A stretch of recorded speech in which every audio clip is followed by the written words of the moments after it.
The night had grown strangely quiet by the time Adrian Hale's private jet touched the runway. The billionaire wasn't supposed to be home that evening. Not for another 3 days, at least. His staff believed he was still in Singapore for business meetings, and even his family driver had no idea he was on his way back. Adrian liked it that way sometimes. Being a man constantly surrounded by people, cameras, and expectations, he had learned that showing up unannounced was often the only way to see the truth hidden behind the polished routines of his mansion. He stepped out of the car slowly, the weight of exhaustion lingering in his shoulders. But something else lay beneath it, a feeling he couldn't quite explain, a tug of uneasiness, as if the walls of his home were holding secrets he had never bothered to ask about. The vast mansion, usually glowing with warm lights, stood dim and unusually still. Only a faint golden glow leaked from the living room, flickering gently like someone had forgotten to turn off a lamp. Adrian frowned. His household staff was trained never to leave lights on, especially not this late. He instinctively paused near the front door, listening for footsteps, voices, anything that might tell him who was awake at this hour. But the silence was so deep that it almost felt out of place, like the house itself was trying too hard to stay quiet. He pushed the door open with slow, careful movements. His suitcase rolled in behind him, wheels whispering across the marble floor. But even that small sound felt too loud.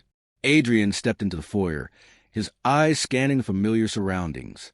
Everything looked normal, yet something felt wrong. A soft sound drifted from the living room.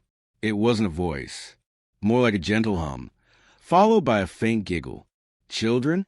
Adrian blinked, confused. His triplets, Daniel, David, and Daisy, were usually fast asleep by this time. Strict bedtime routine. No exceptions. And their nanny always made sure they were tucked in before 8. So, why were there giggles at nearly midnight? He followed the sound, moving slowly, his footsteps muffled by the thick carpet. With every step, his heart picked up speed. He didn't know why. Maybe it was the unpredictability of the moment. Maybe it was the way the house seemed to be holding its breath. When he reached the doorway of the living room, he stopped. There, on the floor near the fireplace, was someone he had never expected to see at this hour. Maria, his maid. She sat cross-legged on the carpet, her back slightly hunched as she leaned forward, gently fixing the sock of one of his sons. The triplets sat around her like 3 small planets orbiting a sun, comfortable, relaxed, and unbothered by the late hour. Soft toys lay scattered across the rug, and a bowl of cut fruit sat in front of them, half eaten. Adrian's eyebrows knit together. Maria wasn't their nanny. She wasn't even allowed to handle the children, unless instructed. Her job was simple: cleaning, organizing, maintaining the guest wing. She rarely even spoke unless spoken to. Quiet, private, always respectful. So, why was she here with his children alone? And why were the kids clinging to her like she was someone they trusted more than anyone else? Daisy tugged gently at Maria's sleeve. "Tell the story again," she whispered. Maria smiled softly, the kind of smile Adrian had never seen on her face before. Warm, gentle, almost motherly. "Only one more time," she said. "Then you 3 must sleep. Your papa will be home soon." Adrian's breath caught.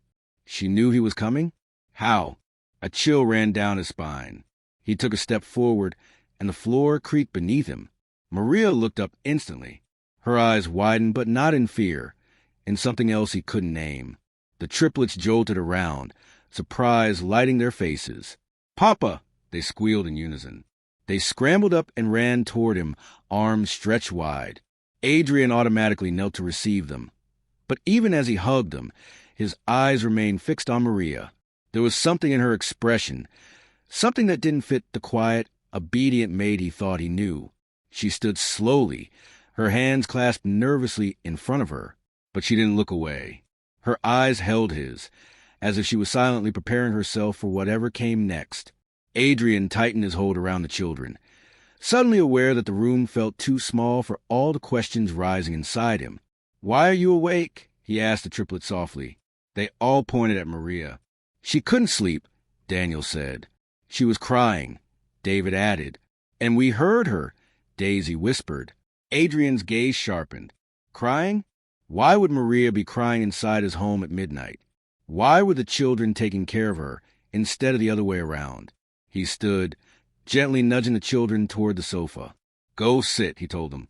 Papa will talk to Maria for a moment. The kids nodded, but their little hands clung to her skirt before they moved.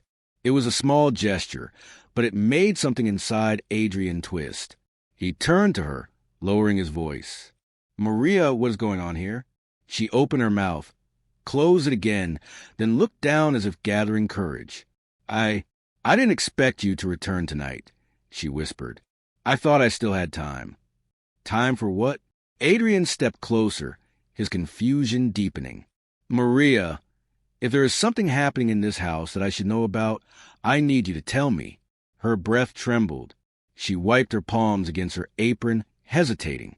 Sir, there are things I never meant for you to see. Things I kept hidden because I was afraid of what might happen if you found out. The fireplace crackled softly behind them, but the room seemed to fall even quieter than before. Found out what? Adrian asked, his voice steady but his heartbeat anything but. Maria's eyes glistened. She glanced at the triplets, then back at him, her throat tightening. I wasn't just with them tonight, sir, she whispered. I've been taking care of them for a long time, longer than you think. Adrian froze. He felt the ground shift beneath him, the weight of her words pushing against everything he believed about his home, his staff, his children, and the people he trusted to keep them safe. Before he could speak, Maria took a shaky breath, her voice barely above a whisper. And the real reason, is something I should have told you years ago. Adrian's pulse hammered in his ears. Maria, he said slowly, what do you try to tell me? She lifted her eyes to his, brimming with a truth that looked heavy enough to break her. Sir, the triplets, they're in danger because of me. The words struck the air like a thunderclap. Adrian stepped back, his mind racing. Danger? Because of her? Before he could ask another question, a sudden sound echoed from the hallway. A soft knock, barely audible, but enough to make Maria's face drain of color. They've found us, she whispered. Adrian turned toward the dark hallway, his breath locked in his throat, and in the next second, the doorknob began to turn. The doorknob turned slowly, almost too slowly, as if whoever stood outside wanted them to hear every second of it. Adrian's breath tightened in his chest. The triplets clung to each other on the sofa, their wide eyes fixed on the shadows stretching under the doorframe. Maria didn't move. She stood frozen beside the fireplace, her hands trembling, her face pale as paper. Adrian took a step forward, instinctively placing himself between the children and the hallway.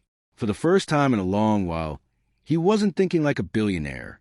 He wasn't thinking about meetings or schedules or image. He was thinking like a father, one who suddenly felt the ground shifting beneath him. The doorknob clicked back into place. No one entered. No voice followed. Only silence. But Maria's reaction told Adrian everything he needed to know. This wasn't a random visitor. Someone had come to his home, and she had expected them. Adrian turned to her slowly. Maria, he whispered, who is here? Who are you afraid of? Her lips parted, but she didn't speak. Instead, she stepped backward until her back touched the fireplace. She looked like she wanted to disappear into the wall. Please, sir, she whispered. Just listen to me for now. Don't go out there. Not yet. Adrian frowned. No staff member had a reason to come at this hour. Security guards were stationed outside, not indoors. And even if someone had entered, they would have called out respectfully, not hidden in silence. Maria, he said again, trying to stay calm, you need to explain. I deserve to know what's happening inside my own home. She swallowed hard. I know, sir, and you will. But if they hear us, they'll think you already know everything. And that'll make things worse. Worse? Adrian felt a cold, unfamiliar worry crawl through him. He had dealt with business rivals, legal threats, rumors, and scandals. But this was different. This was his home, his children. He moved closer to her. Tell me who they are. Maria shook her head. Not here. Not while the kids are watching. But the triplets were already watching every second, too scared to blink. Adrian turned to them and forced a soft smile, the kind a father uses when he doesn't want his children to see fear in his eyes. "It's all right," he told them gently. "Papa's here. Nothing will happen to you." They nodded, but the worry didn't leave their faces. Maria took a shaky breath and stepped toward Adrian, lowering her voice until it was barely a whisper. "Sir, I never wanted any of this to reach your family. I thought I could handle it on my own. I thought if I stayed quiet, it would all stay away." Adrian's voice hardened. "Stay away from what?" Her eyes glistened. "From the people looking for me." He stared at her, stunned. "Why would anyone be looking for you?" She wiped the corner of her eye quickly, as if embarrassed to show emotion. "Because of something I saw. Something I wasn't supposed to." Adrian's heartbeat quickened. He didn't know Maria well. She had been in his home for only 6 months, but he had always sensed she wasn't like the others. She kept to herself. She never gossiped. She never talked about her past. She came early, left late, and never asked for anything. Her work was always perfect, almost too perfect, but he had never imagined there was something dangerous tied to her. "What did you see?" he asked softly. Maria shook her head again, glancing toward the dark hallway. "If I tell you here, they'll hear us. They've been watching the house for days. They're waiting for a moment when I'm alone." Adrian felt his jaw tighten. "Watching my house? Maria, why didn't you tell me?" She lowered her gaze. "Because people like me, we aren't supposed to speak up. People like me get replaced, fired, forgotten. I didn't want to lose this job. I didn't want to lose the only safe place I had left." Adrian opened his mouth to respond, but a new sound cut him off. Light footsteps outside the room, then silence, as if someone was deliberately listening. Maria stiffened. Adrian's pulse hammered. He motioned for her to stay where she was, then moved slowly across the living room floor, each step careful and quiet. The children held their breath, watching him. He reached the doorway and looked down the hall. Empty. The lights were off, leaving only shadows stretching along the walls. The air felt colder there, as if someone had walked by moments before. Adrian turned back to Maria. "We're going upstairs." Maria hesitated. "Sir, I'm not letting the kids stay down here," he said. "If someone is watching this house, we're going somewhere safer." Maria glanced toward the hallway. "There's nowhere in this house that's completely safe anymore." He didn't understand what she meant, but he wasn't waiting to. He scooped Daisy into his arms and motioned for the boys to follow. Maria stayed close, her steps quick and light. She kept glancing behind them, as if expecting someone to appear at any moment. When they reached the staircase, Adrian paused. Something was lying on the third step, a piece of paper. He frowned and bent to pick it up. The paper was folded neatly, too neatly, like someone had placed it there intentionally. His name was written across it in careful handwriting. Adrian froze. He unfolded it slowly. Just 3 words. "You weren't supposed to return." His heart thudded. Maria gasped softly. David clung to his leg. "Sir," she whispered shakily, "please listen to me now. We need to go to the safe room." Adrian stared at her. "How do you know about the safe room?" She blinked, caught off guard.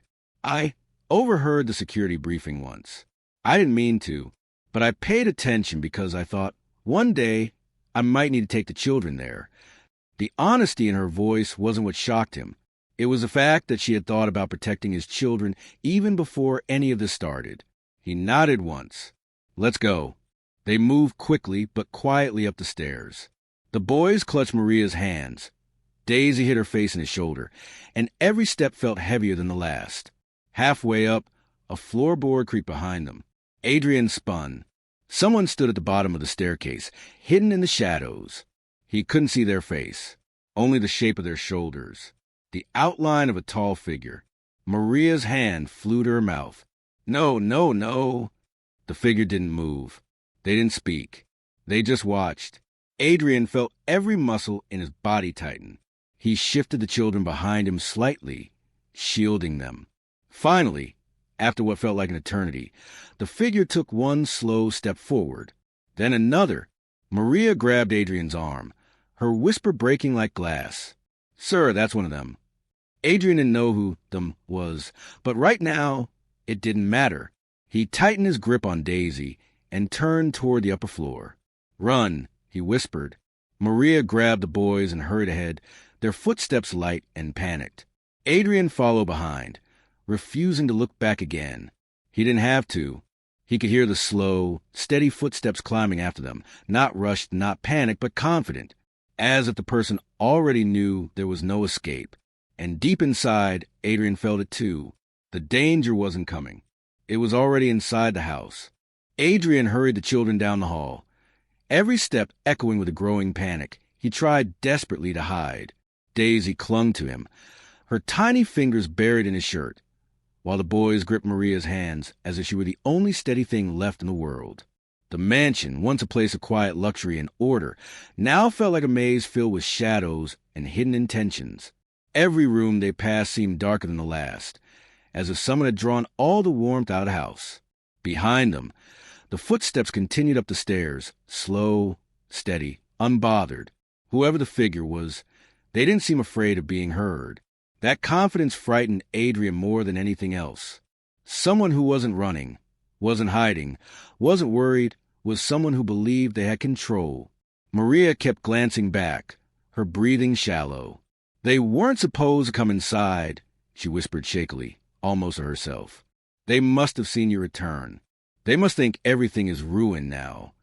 Adrian lowered his voice, careful not to frighten the children further. "Maria, you need to start explaining. If someone is in my home, I need to know why." Her eyes flashed with conflict. She wanted to speak, he could see it, but fear held her word hostage. "Not now," she said. "Not until we're safe." Her fear wasn't the normal kind. It wasn't fear of losing her job or reputation. It was deeper, fear of something dangerous, something that followed her no matter where she went. Adrian began to realize that whatever she was involved in went far beyond anything he had imagined. They reached the end of the hallway, where a discreet door blended into the wall, the safe room entrance. Adrian pressed his palm against the panel, waiting for the scanner to confirm his identity. The seconds stretched painfully long. Behind them, the slow footsteps reached the top of the stairs. Then silence. The panel clicked. The door unlocked. Inside, Adrian whispered. Maria ushered the triplets in quickly. Adrian followed. But before he could close the door fully, a faint sound drifted down the hall. A woman's voice. "Adrian." His heart stopped. No one in his life, no business partner, no staff member, no family friend, spoke his name like that. Quiet, soft, almost familiar, but he knew instantly that it wasn't someone he recognized. He turned, just enough to glance down the hallway. A silhouette stood near the staircase now. Not the tall figure from before. This one was shorter, thinner, her posture strangely calm. Maria gasped quietly, covering her mouth. The woman stepped forward, just enough for the dim light to reveal the shape of her face. Adrian couldn't see every detail, but he caught the sharp outline of her cheekbones, the cool focus in her eyes. She stared directly at him. "You weren't supposed to return tonight," she said. Adrian froze. It was the same sentence written on the paper he found on the stairs. The same handwriting flashed through Maria's look of dread. Maria tugged at his sleeve desperately. "Sir, please, close the door." He backed inside and shut it just as the woman took another step. The heavy lock sealed with metallic thud, but nothing about that moment felt reassuring. The safe room was strong, reinforced, hidden, secure. Yet a part of Adrian felt that the danger outside wasn't going to be stopped by simple steel and concrete. The lights inside the room flickered on automatically. The triplets huddled together on the padded bench, whispering softly to each other. Their small faces reflected fear, confusion, and trust. Trust that their father could fix everything. If only he knew what he was trying to fix. Maria stood against the far wall, her hands still trembling. Adrian faced her, not with anger but with a cold, quiet urgency. "Now," he said, "you're going to tell me everything." Maria closed her eyes. For a moment, she looked like someone carrying years of weight on her shoulders. Then she opened them slowly, meeting Adrian's gaze with vulnerability he had never seen in her before. "I used to work for someone," she began. someone powerful, someone who didn't like secrets. And I saw something I shouldn't have, a document, a conversation, something they thought I was too unimportant to notice. But I noticed, and they realized it. Adrian listened without blinking. They wanted to silence me, Maria continued. But I ran. I kept running for months. Different towns, different jobs, and finally this one. I thought no one would find me here. Your house is secure. No one gets in without permission. I thought this place was the one spot where they couldn't reach me. Adrian shook his head slowly. But they did. Yes, she whispered. And they've been watching for weeks. Adrian rubbed his forehead, trying to process the impossible. Maria, if these people are so powerful, why follow you personally? Why risk entering my home? Her eyes shifted to children, then quickly away. Because of the triplets, she whispered. Adrian felt his pulse spike. What do my children have to do with this? She didn't speak at first. The silence stretched long enough that Adrian stepped forward, lowering his voice. Maria, if you care about them, you need to tell me. Tears welled in her eyes. I never wanted them involved, but they saw me, they talked to me, they comforted me, and the people after me. They think I told your children what I know. The words hit him like ice. So now, she whispered shakily, they believe the children are witnesses.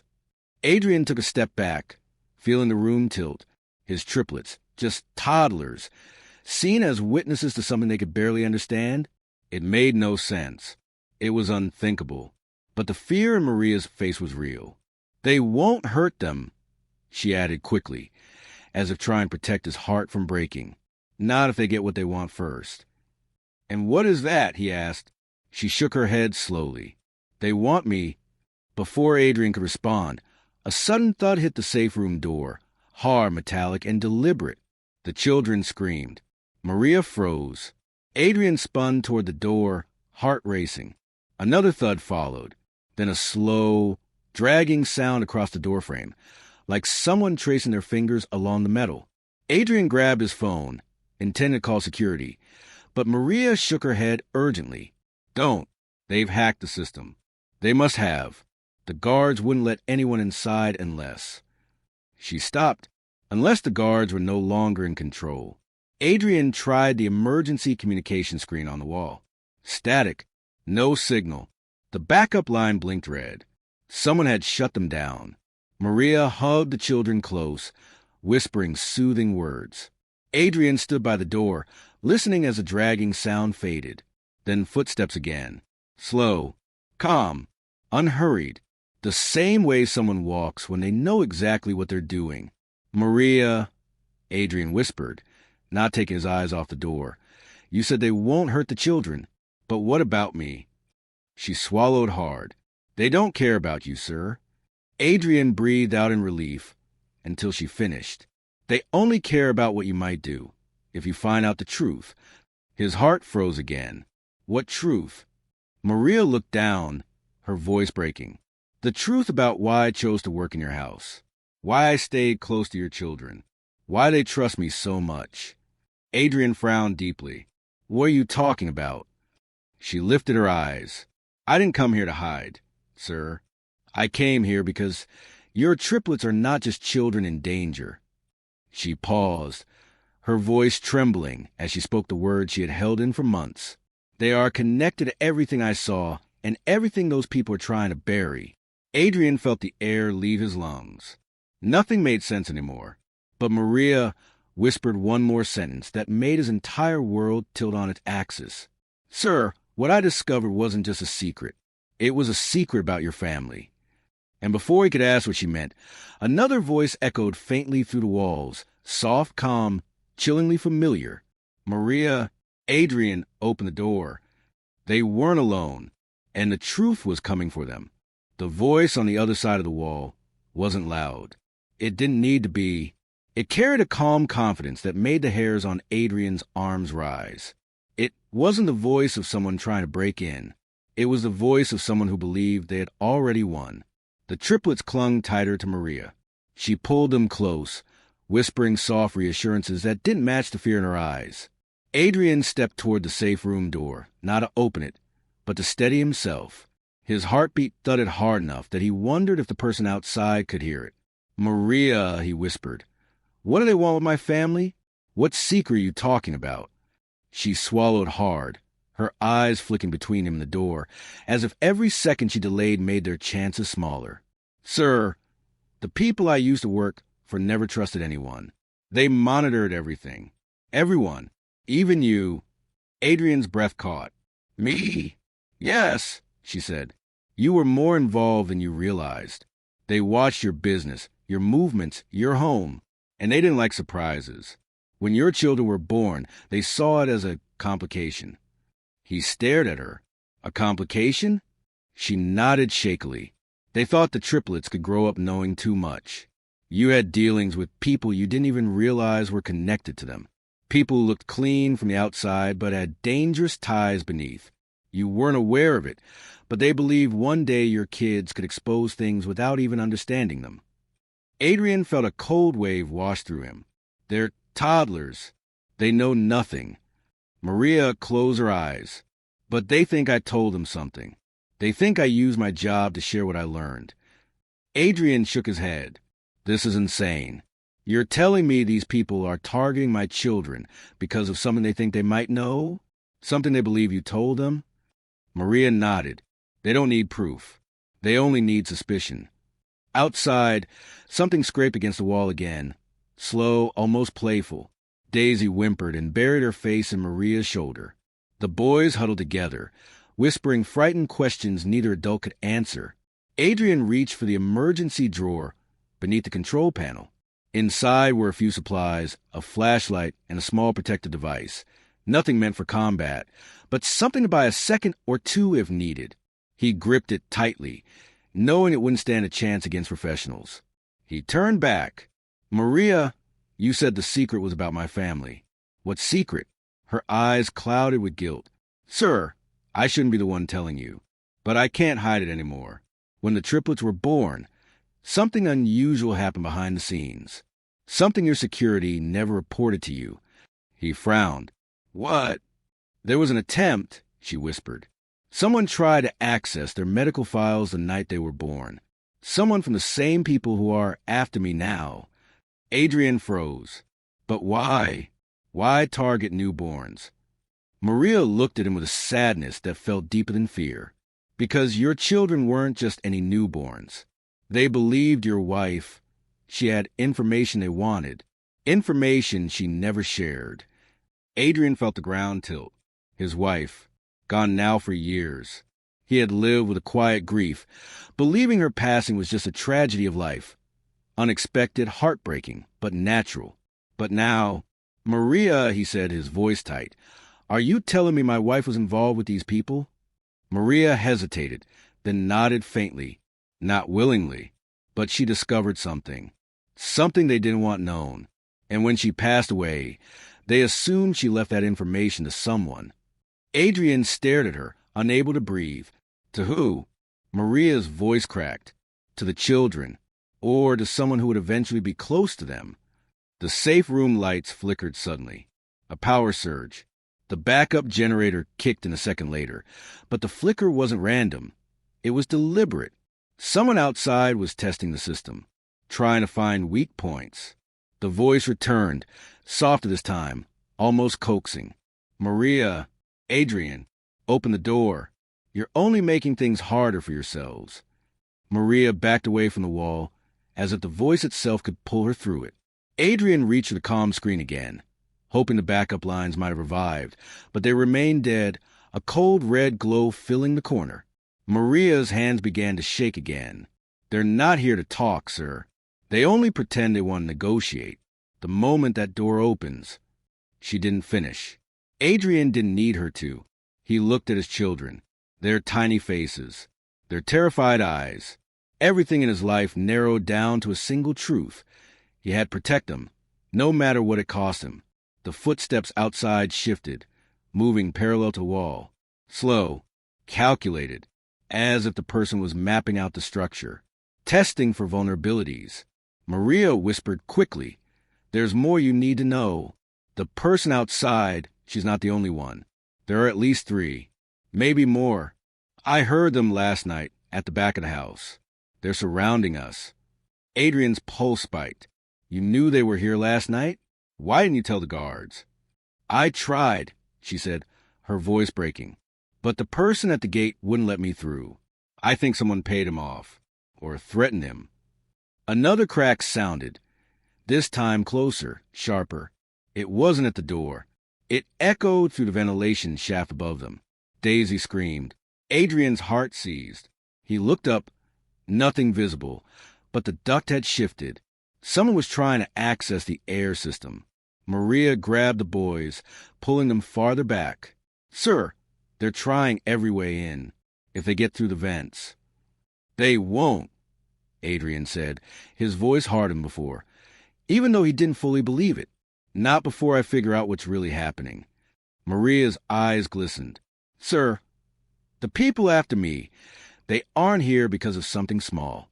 They're here because your wife discovered something connected to them. Something she hid.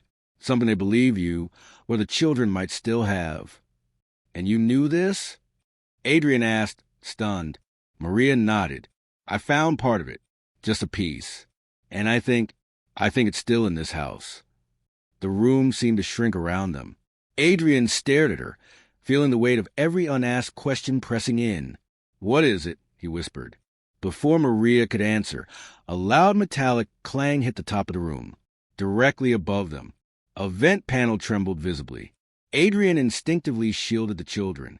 Maria froze, staring upward, terror hollowing her features. The voice outside the door spoke again, calm but colder. It's over, Adrian. One way or another we're coming in. Adrian held his breath. Maria stepped beside him, her voice low and shaking. Sir, whatever happens next, you need to know the truth before they reach us. He turned to her slowly. She looked at him with a trembling resolve. Your wife didn't just leave a secret behind, she whispered. She left a message, a warning. Another clang hit the vent. A screw dropped to the floor. Adrian's pulse thundered. Maria swallowed hard. And that message, she whispered, is the reason they want your children. The vent above them shifted. Someone was coming through, and the truth was seconds away from being forced into the open. The air around Daniel felt heavier than before, as if the walls themselves were silently listening. His footsteps echoed softly while he moved across the dim room, careful not to wake Lila, who had finally fallen asleep on the couch after hours of trembling silence. For a moment, he paused near the window, staring out the quiet neighborhood. Nothing looked unusual, yet everything felt wrong. He couldn't shake the thought that someone out there was still watching, waiting. The streetlights flickered gently, the wind brushed through the leaves, but the uneasiness only grew stronger. Daniel kept replaying every detail Lila had shared, or almost shared. She never spoke in full sentences, always stopping herself, leaving words hanging in the air like unfinished warnings. Her fear was real, almost overwhelming, and that frightened him more than anything. She wasn't simply lost, she was running from something big, something powerful. The hints, the strange photos, the messages she tried to delete, it all pointed to a problem far beyond a missing girl story. He didn't know what the truth was yet, but he could feel the weight of it pressing on both of them. Just as he turned away from the window, his phone buzzed again. The unknown number flashed across the screen for the third time that night. Daniel froze. He didn't pick it up. Instead, he let it ring until it stopped on its own. Then a second later, a text appeared. Short, cold, direct. You're making this harder for yourself. He stared at it, heart thudding hard in his chest. Whoever was behind this knew exactly what he was doing, and they didn't sound like someone who would back off. Before he could react, Lila shifted in her sleep, her breath catching as though she were trapped in a bad dream. Daniel hurried to her side, but she startled awake before he reached her. Her eyes were filled with the same fear, perhaps even more than before. She blinked around the room, as if expecting someone to be standing there. Her voice was barely above a whisper when she finally spoke. He found us, didn't he?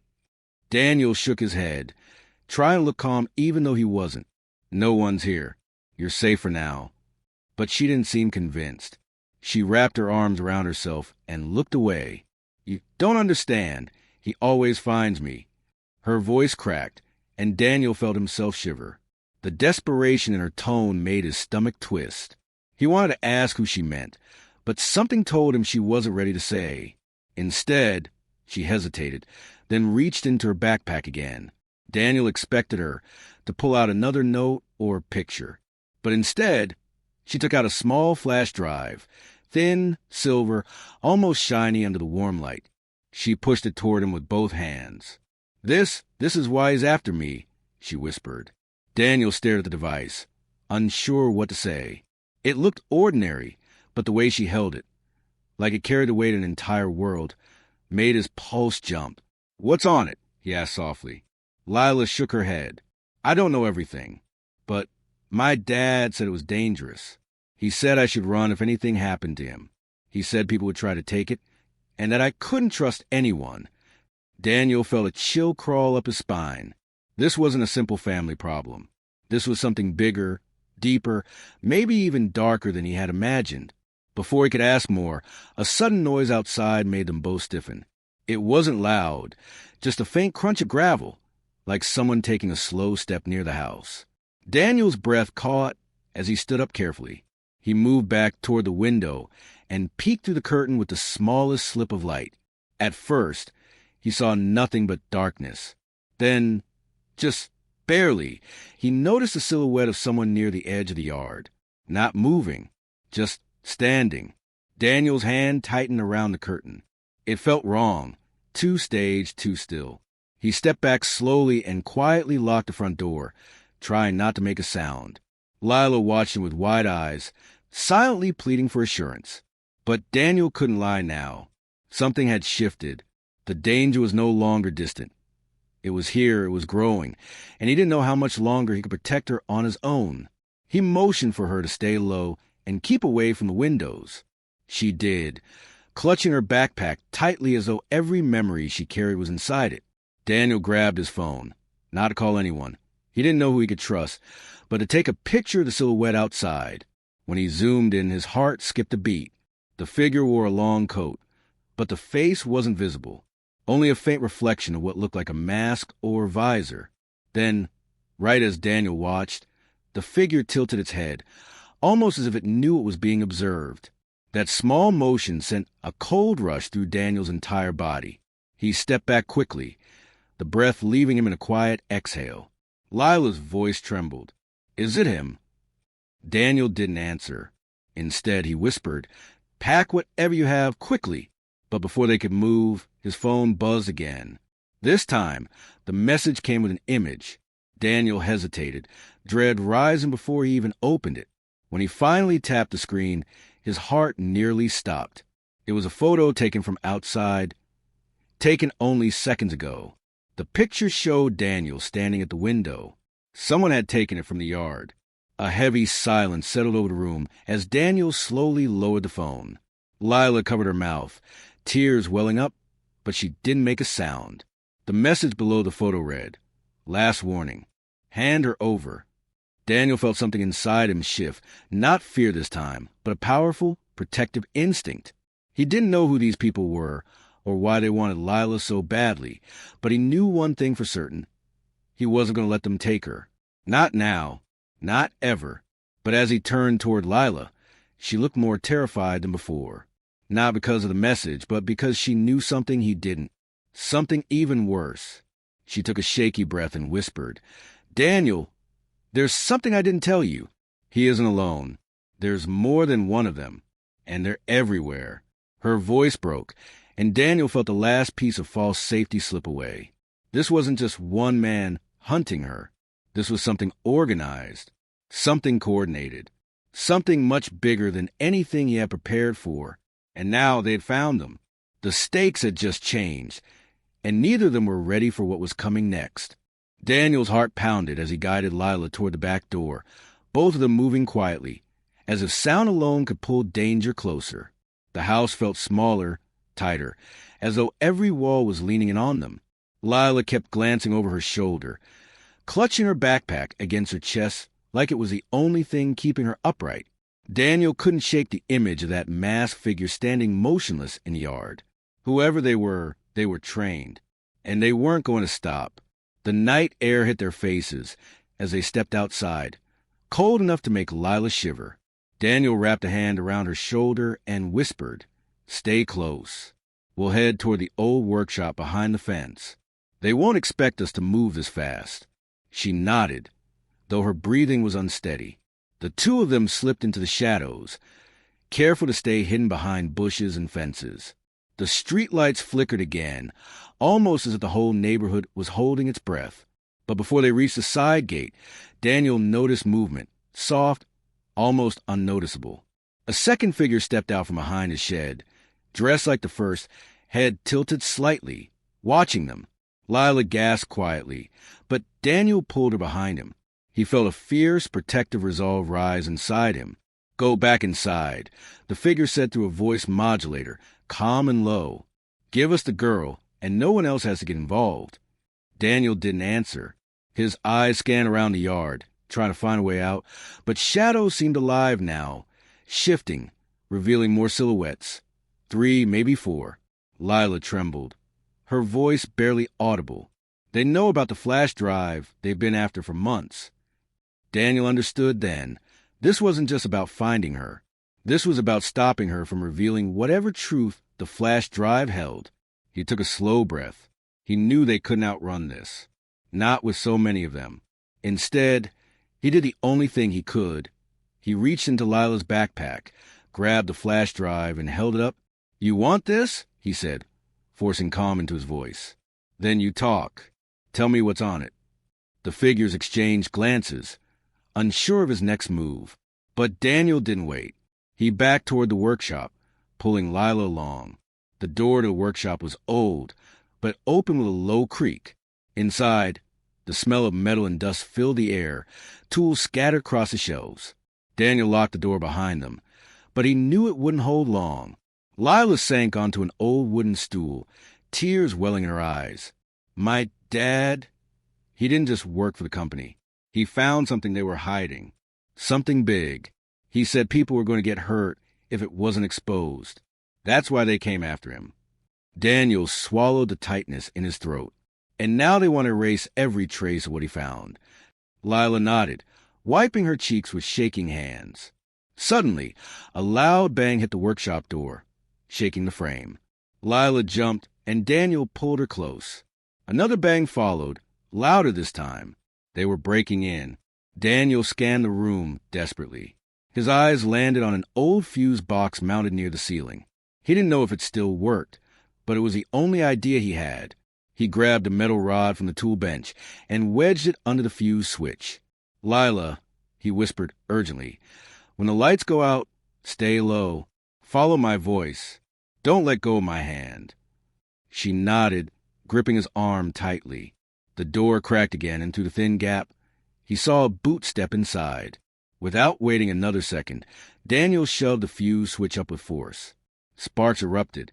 The entire workshop went dark instantly, dark enough to blind anyone entering. The intruders cursed softly, stumbling as they tried to find their footing. Daniel kept one hand on the wall, the other wrapped around Lila's, guiding her through the blackout. The shadows became their shield. They slipped through a back storage door just as the intruders stormed inside the workshop. They ran across the yard toward Daniel's truck. Lila was crying quietly, terrified but trying to keep up. Daniel unlocked the truck with shaky hands, pushed her inside, and started the engine. The headlights flicked on just long enough to reveal 2 figures sprinting toward them. Daniel didn't wait. He pressed the gas and sped out of the driveway, tires skidding across the road. The truck roared down the empty street, but Daniel knew they weren't safe yet. The rear-view mirror showed 2 dark cars pulling out from opposite ends of the block.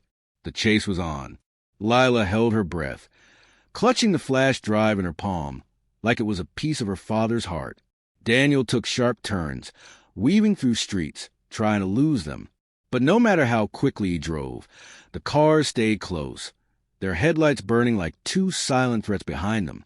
Finally, Daniel spotted the old bridge near the river, the one rarely used anymore. He took the turn hard, and one of the cars missed it, veering off onto a side road. But the second car stayed on them. Daniel drove onto the bridge, stopping at the center. He knew what he had to do. He stepped out, lifting the flash drive in his hand. The masked driver of the pursuing vehicle stepped out as well. "It ends here," the man said calmly. "Give it to me." Daniel shook his head. "No, you took her father. You tried to take her. This ends now." The man took a slow step forward. "You don't know what's on that drive. It's dangerous for everyone." Daniel hesitated, not because he believed him, but because the man's tone carried something different this time, something almost human. But before Daniel could respond, a voice came from behind him. Lila's voice, stronger than before. "You lied to my dad. You told him the same thing. And then you took him." The masked man froze. For the first time, his posture shifted, uncertain. Lila stepped forward, wiping her tears. "My dad said the truth doesn't destroy people. Lies do." Silence stretched across the bridge. Then, before anyone could react, Daniel moved. He tossed the flash drive, not to the masked man, but over the side of the bridge. Or at least that's what it looked like. The man lunged toward the railing, eyes wide behind the mask. But Daniel had palmed the real drive in his other hand. The throw was a distraction, just enough for him and Lila to jump back into the truck. Daniel hit the gas, leaving the masked man staring into the river below. They sped away, hearts pounding, breath shaking, both of them knowing the danger wasn't fully gone yet. But they had escaped the trap. They had chosen each other.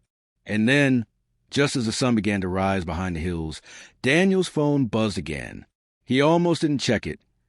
But when he finally looked, a chill ran through him. The message read, "You think you save her, but you don't even know who she really is." Lila saw the screen, her face turning pale. She didn't say a word. And Daniel suddenly realized the biggest truth was still hiding in the shadows. The message on Daniel's phone stayed on the screen longer than he intended. His thumb hovered over it. His heart beat loud in his ears, while the truck hummed beneath them. The road ahead stretched out in a pale line as dawn slowly brightened the sky. Lila didn't speak, but her silence was heavier than anything she had said before.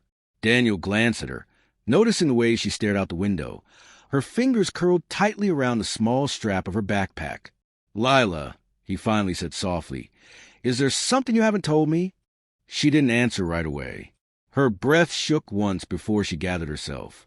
"I wanted to tell you," she whispered, "but I was scared you'd walk away if you knew." Daniel slowed the truck, pulling over to the shoulder where the early sunlight touched the riverbank. He turned off the engine. The world outside was quiet, peaceful, even though nothing felt peaceful inside the truck. He shifted to face her, waiting. Lila took a deep breath, eyes wet but steady. "My father wasn't just fighting a company," she said. "He was trying to protect someone." Her voice softened. "Me." Daniel frowned, confused. "Protect you from what?" She swallowed. "My dad discovered records about a hidden research program. Not dangerous experiments, nothing like that." She wiped a tear quickly, almost embarrassed. It was about digital identity theft. Large scale. People's names, families, histories being rewritten for illegal deals. They could make someone seem like they never existed, or create a new identity for someone who shouldn't exist at all. Daniel felt a cold shiver run down his spine. "And you're saying?" Lila nodded, her voice barely a whisper. "My birth records were part of it. I don't know who my real parents are. I don't know where I was born. Everything I thought I knew about myself, it might all be fake. My dad found out and tried to stop them. That's why they came after him." Daniel sat back slowly, the weight of her words sinking into him. He could see now that her fear wasn't just about danger. It was about losing the one thing she had left, her sense of who she was. He reached out, gently resting his hand on hers. "None of that changes who you are," he said quietly. "It doesn't change the way I see you." Lila looked down at their hands, tears slipping onto her cheeks. "But you don't understand," she whispered. "They weren't just erasing identities. They were creating them. And the file my dad found, my name was on a list of people who were constructed. I might be one of them." The air seemed to pause around them. Daniel felt the ground shift beneath his understanding of everything. But still, one thing stayed clear. "Lila," he said, lifting her chin so she would meet his eyes, "your father raised you. He protected you. That means you're real. You're not a file. You're a person, and none of this makes you any less human." She blinked hard, trying to steady her breath. "But why would someone make up my identity? Why would I even be on that list?" "That," Daniel said, "is what we're going to find out." They kept driving until they reached a small town, where Daniel knew someone who could help them. Mrs. Patel, an old friend of his mother. She ran a tiny repair shop, but had once been a cybersecurity consultant for government agencies. She was smart, discreet, and trusted. Mrs. Patel listened carefully, her kind eyes narrowing as she held the flash drive in her hand. "This," she said, turning the device over, "is trouble, but it's also truth. If your father wanted it protected, it must be important."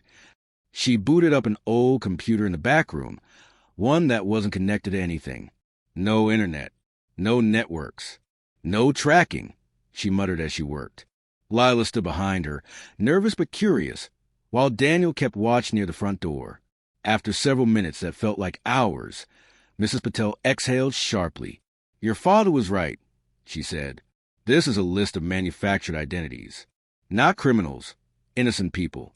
Children born under unusual circumstances. Some from orphanages, some found abandoned, some taken in after disasters where paperwork was lost." Lila's voice trembled. "So what does that mean for me?" Mrs. Patel turned her chair slowly. "It means your past was altered to keep you safe. Your father wasn't hiding you from the world. He was hiding the world from you." Lila froze, blinking in confusion. "Safe from what?" Mrs. Patel clicked on another file. A photo popped up, grainy, old, but unmistakable. A baby wrapped in a blanket, being carried out of a collapsed building. Emergency workers crowded around, dust covering their uniforms. And beside them, a younger version of the masked man from the bridge, unmasked and clearly visible. Lila leaned closer, studying the image. "That's him," she whispered. "The man who chased us." Mrs. Patel nodded slowly. "According to these notes, he was once part of the rescue team that found you. You weren't supposed to survive that collapse. And after they pulled you out, something happened, something that someone wanted covered up." Daniel felt another wave of cold rush through him. "So he's been monitoring her ever since?" "Or protecting her," Mrs. Patel said, surprising both of them. "Sometimes people working inside these operations grow a conscience. Not all of them want to harm the ones on these lists." Lila stepped back, the room suddenly feeling too small. "So he wasn't trying to kill me," she said quietly. "He was trying to take me somewhere safe." "But safe from what?" Mrs. Patel sighed. "That, my dear, we may never fully know. A lot of this is buried too deep. But what we can see clearly is that your father did everything he could to give you a normal life." Daniel stepped toward her, placing a steady hand on her shoulder. "And he succeeded. You're still here. You're still you." Tears formed again in Lila's eyes, but this time they weren't from fear. They were from release, from understanding. She whispered, "I just wish you were here to explain it." Mrs. Patel smiled gently. "He is.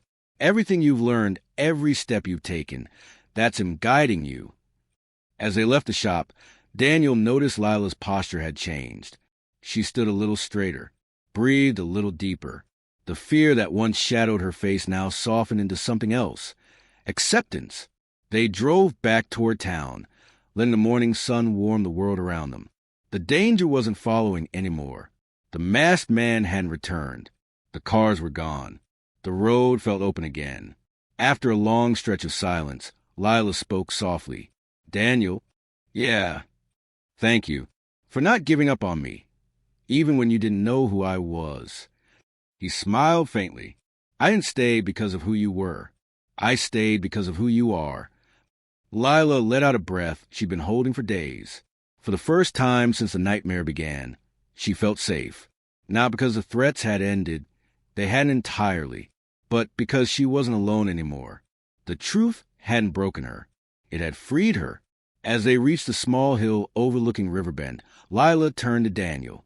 What do we do now? Daniel glanced at her and then at the rising sun. Now, he said softly. We live. We start over. We let the past stay where it belongs. Lila nodded, her eyes glistening but hopeful. And the flash drive? Daniel smiled, holding it up. We'll destroy it and let your father finally rest. Together, they stood by the riverbank and watched as Daniel tossed a drive into the water, this time for real. It sank beneath the surface, carrying secrets that no longer needed to control their lives. Lila slipped her hand into his. I feel lighter, she whispered. That's because you're free, Daniel said. And as the sun climbed higher, warming the world with gentle light, Lila felt something she hadn't felt in a very long time, a beginning, a real one,